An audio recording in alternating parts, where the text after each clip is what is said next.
Saudações, sejam bem-vindos a mais uma aula do estudo sistematizado da doutrina espírita, da Casa Espírita Nosso Lar. Nesta aula vamos seguir no estudo do Tomo Único e analisaremos o módulo 3, o fenômeno da intercomunicação mediúnica, roteiro 2, os médiuns precursores. Segundo informações colhidas na obra História do Espiritismo de Arthur Conan Doyle, os principais médiuns precursores do Espiritismo foram Emanuel Swedenborg, Edward Irving, Andrew Jackson Davis e Daniel Douglas Home. Lembrando que Arthur Conan Doyle, ele foi um grande estudioso do Espiritismo britânico. Seu nome é notabilizado por ser o criador e escritor das obras que tem o personagem Sherlock Holmes. O primeiro precursor da mediunidade que vamos estudar é Emanuel Swedenborg. O grande vidente sueco do século XVIII foi o grande anunciador do influxo espírita dos últimos tempos, quando o fenômeno mediúnico deixa de ter caráter episódico para transformar-se numa invasão organizada pelo mundo espiritual. Swedenborg era engenheiro de minas e uma autoridade em metalurgia, física e astronomia. Desde criança foi médium clarividente. Emancipado do corpo, conseguia ver o que se passava em outros lugares sem aparentemente sair do seu estado normal de consciência. Assim é que viu e descreveu com perfeita exatidão um incêndio que acontecia em Estocolmo, estando ele a 300 milhas de distância, num jantar com 16 convidados. A vidência propriamente dita, isto é, a possibilidade de ver os espíritos, eclodiu subitamente em uma noite de abril de 1744, na cidade de Londres, Inglaterra, e o acompanhou durante toda a sua existência. Na mesma noite, diz ele, o mundo dos espíritos, do céu e do inferno, abriu-se convincentemente para mim, e aí encontrei muitas pessoas de meu conhecimento e de todas as condições. Desde então, diariamente, o Senhor abriu os olhos de meu espírito para ver perfeitamente desperto o que se passava no outro mundo e para conversar em plena consciência com anjos e espíritos. Eis alguns ensinos transmitidos por Swedenborg. O mundo espiritual consiste de várias esferas representando diversos graus de felicidade e luminosidade. Após a morte, iremos para aquela a qual se adapte a nossa condição espiritual. O cenário, as condições e a estrutura do mundo espiritual assemelham-se aos da sociedade terrena. Há residências para as famílias, templos religiosos, auditórios e palácios. A morte é suave, uma vez que os seres celestiais ajudam os recém-chegados ao mundo espiritual, que passam em seguida por um período de absoluto repouso, reconquistando a consciência em pouco tempo.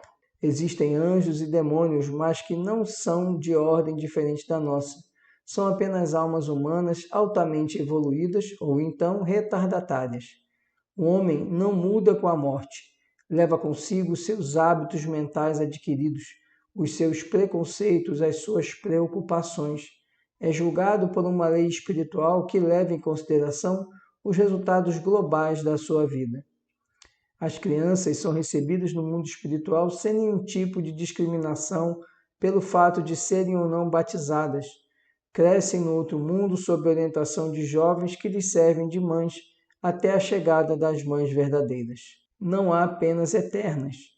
Os que estão no inferno podem trabalhar para saírem de lá, desde que tenham vontade de fazê-lo. Os que estão no céu também podem alcançar posições mais elevadas.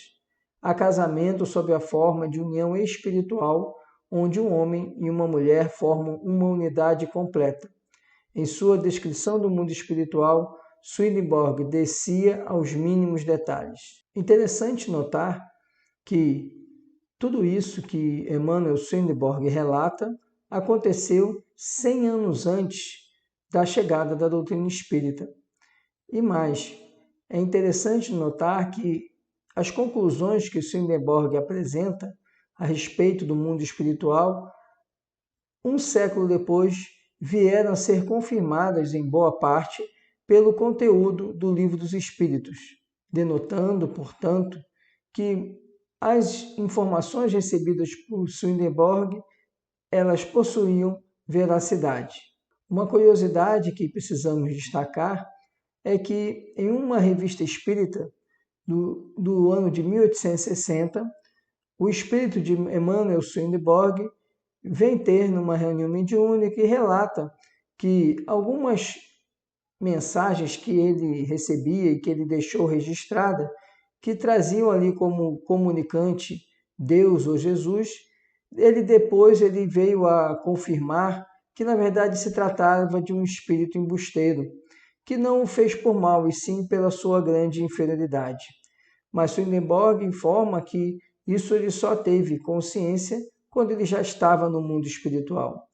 Então, nessa mensagem que ele faz para a Sociedade Espírita de Paris, ele alerta para que tenham cuidado para o teor da mensagem e a elevação do espírito, que não se deixassem impressionar por espíritos que utilizassem determinadas denominações.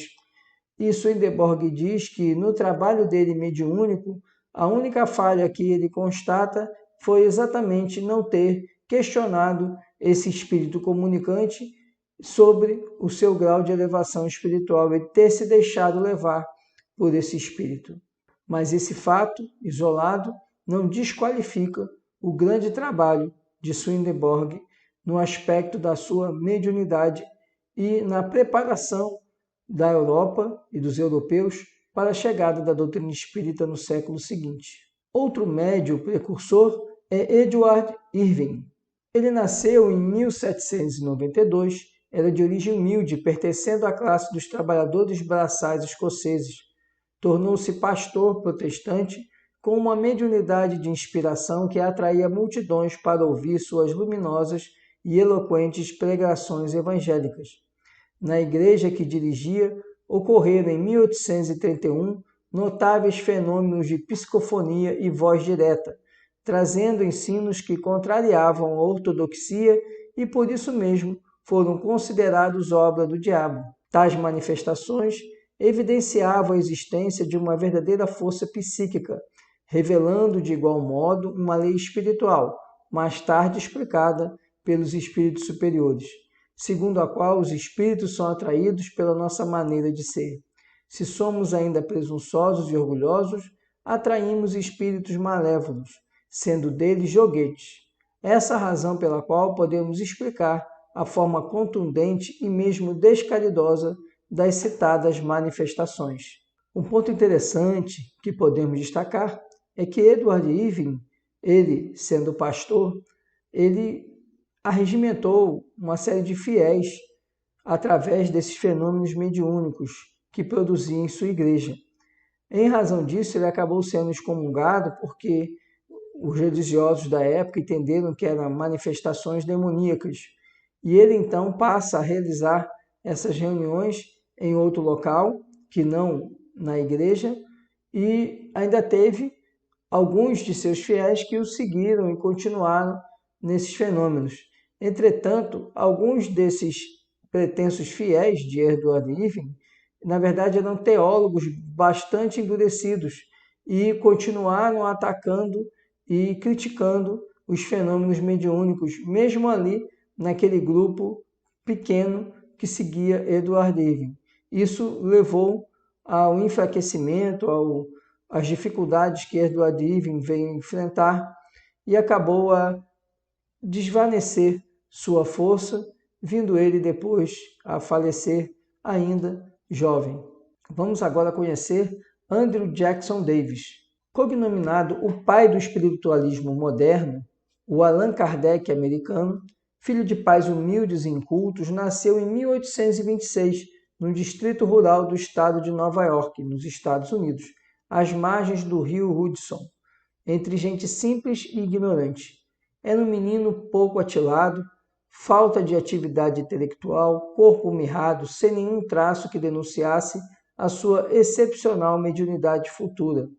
Jackson Davis começou a ouvir, nos derradeiros anos de sua infância, vozes agradáveis e gentis, seguidas de belas clarividências, nele se desenvolvendo, ao mesmo tempo, os dons mediúnicos com a aplicação em diagnósticos médicos.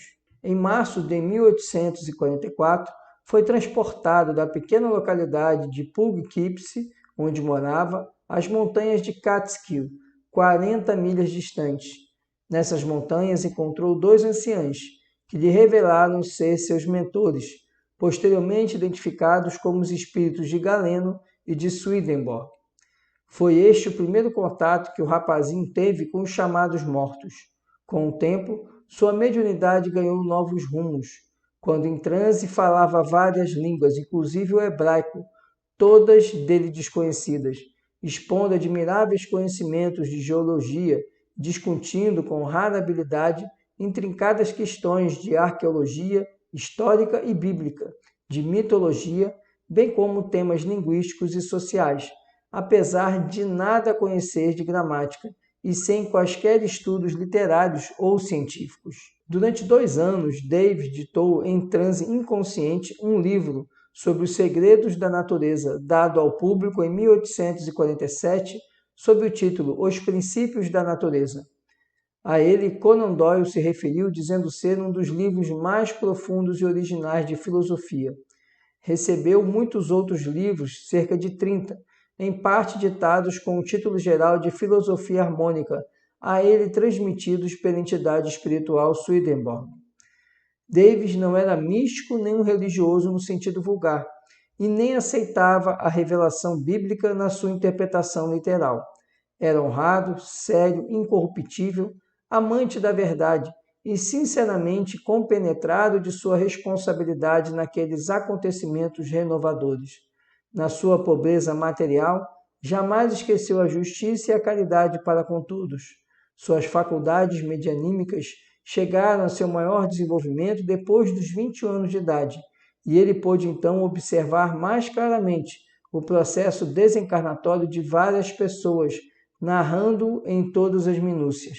Antes de 1856, Jackson Davis profetizou o aparecimento dos automóveis e dos veículos aéreos movidos por uma força motriz de natureza explosiva, como também as máquinas de escrever e, ao que tudo indica, as locomotivas com motores de combustão interna.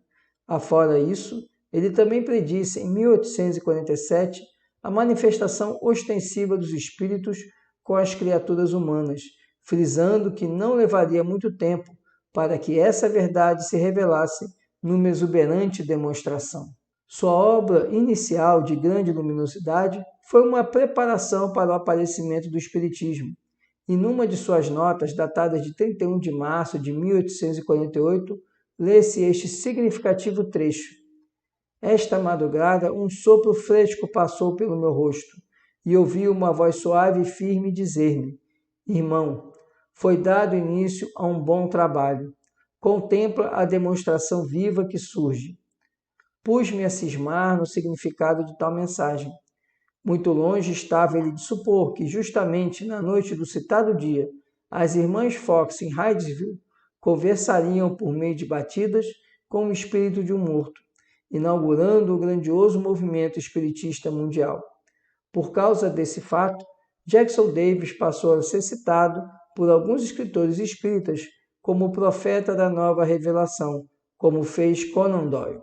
Mediante suas visões espirituais do além, Davis apresentou descrição bem aproximada da que os espíritos forneceriam em diversos países, inclusive no Brasil, aqui pela mediunidade de Francisco Cândido Xavier, nos livros do espírito André Luiz.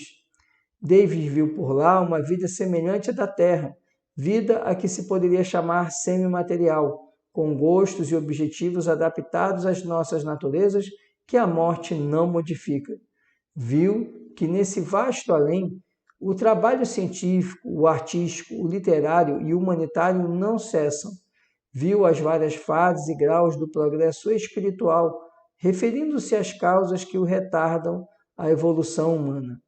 Jackson Davis avançou mais do que Swedenborg no levantamento dos véus que encobrem os mistérios da vida, mas o emérito pedagogo Allan Kardec, missionário posterior, complementou-lhe e ampliou-lhe a obra, baseado nas comunicações de muitos espíritos superiores sob a égide do Espírito da Verdade. Uma outra curiosidade que podemos apontar a respeito do médium Andrew Jackson Davis é que ele, em determinado momento em que ele vivenciou um desdobramento, ele foi levado a um lugar que ele chamou de Summerland. Esse local, no mundo espiritual, era destinado à educação de crianças desencarnadas, que eram reunidas por grupos em grandes e belos edifícios. E nesses edifícios eles eram instruídos e recebiam também cuidados especiais.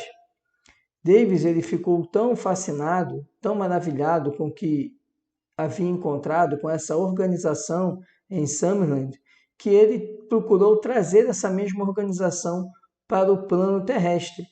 Então, ele criou o primeiro liceu espiritista, que ele fundou em 25 de janeiro de 1863, na cidade de Nova York. Esse movimento, inaugurado pelo Liceu Espiritista, ramificou-se por todos os Estados Unidos, chegando também à Inglaterra, o Canadá e a Austrália. Vamos agora conhecer o médium Daniel Douglas Home.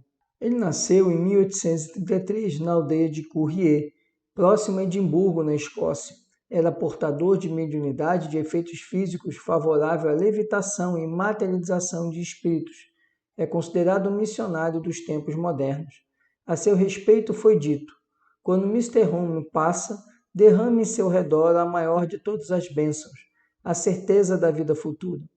O codificador considera que a presença de Daniel Douglas Home em Paris, em outubro de 1855, foi, de certa forma, providencial, constituindo-se em poderoso auxiliar na propagação das ideias espíritas. Abalou Home, por suas notáveis faculdades mediúnicas, as convicções de muita gente, mesmo entre pessoas que não puderam ser testemunhas oculares.